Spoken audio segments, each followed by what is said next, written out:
नमस्कार शेतकरी मित्रांनो, कांद्याच्या बाजारात मोठी वाढ झालेली आहे आणि कोणत्या बाजारात कांद्याला सर्वात जास्त भाव मिळाला आहे तर व्हिडिओला स्किप न करता शेवटपर्यंत बघा. तर बघू शकता की कोल्हापूरमध्ये 2200 रुपये कांद्याला भाव मिळालेला आहे. छत्रपती संभाजीनगरमध्ये 1500 रुपये कांद्याला भाव मिळाला आहे. मुंबईमध्ये 1900 रुपये कांद्याला भाव मिळाला आहे. सातारामध्ये 1900 रुपये, कराडमध्ये 1300 रुपये, सोलापूरमध्ये 2600 रुपये कांद्याला भाव मिळाला आहे. अमरावतीमध्ये 2500 रुपये कांद्याला भाव मिळालेला आहे. धाराशिवमध्ये 1800 रुपये कांद्याला भाव मिळाला आहे. नागपूरमध्ये 1800 रुपये कांद्याला भाव मिळाला आहे. त्याचप्रमाणे हिंगणघाटमध्ये 1200 रुपये कांद्याला भाव मिळाला आहे. सांगलीमध्ये 1900 रुपये कांद्याला भाव मिळाला आहे. पुणे येथे 1600 रुपये कांद्याला भाव मिळाला आहे. पुणे मोर्शीमध्ये 1400 रुपये कांद्याला भाव मिळाला. जामखेडमध्ये 1600 रुपये कांद्याला भाव मिळाला आहे.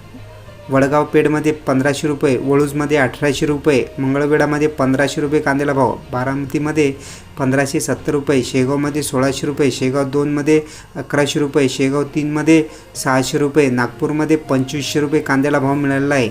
येवलामध्ये 1600 रुपये कांद्याला भाव मिळाला आहे. अंदरसूरमध्ये 1400 रुपये कांद्याला भाव मिळाला आहे. त्याचप्रमाणे नाशिकमध्ये कांद्याला 1800 रुपये भाव मिळाला आहे. तर शेतकरी मित्रांनो, तुमच्या भागामध्ये कांद्याला किती भाव मिळाला ते कमेंटमध्ये जरूर कळवा. लासलगावमध्ये 1800 रुपये कांद्याला भाव मिळाला आहे. लासूरगाव विंचूरमध्ये 2100 रुपये कांद्याला भाव मिळाला आहे. तर बघू शकता की कांद्याला अशा प्रकारे भाव मिळालेला आहे. शेतकरी मित्रांनो, तुमच्या भागामध्ये किती कांद्याला भाव मिळाला ते कमेंटमध्ये नक्की कळवा. तर नायगाव सिन्नरमध्ये 1500 रुपये कांद्याला भाव मिळालेला आहे. कळवणमध्ये 2200 रुपये कांद्याला भाव मिळाला आहे. त्याचप्रमाणे मनमाडमध्ये 1500 रुपये कांद्याला भाव मिळाला आहे. पिंपळगाव वसंतमध्ये 2300 रुपये कांद्याला भाव मिळत आहे. भुसावळमध्ये 1500 रुपये कांद्याला भाव मिळत आहे.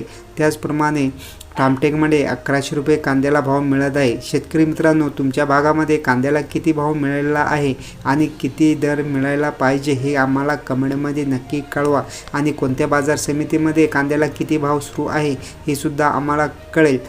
तसेच या शेतकऱ्याच्या यूट्यूब चॅनलला लाईक आणि सबस्क्राईब करायला विसरू नका. धन्यवाद.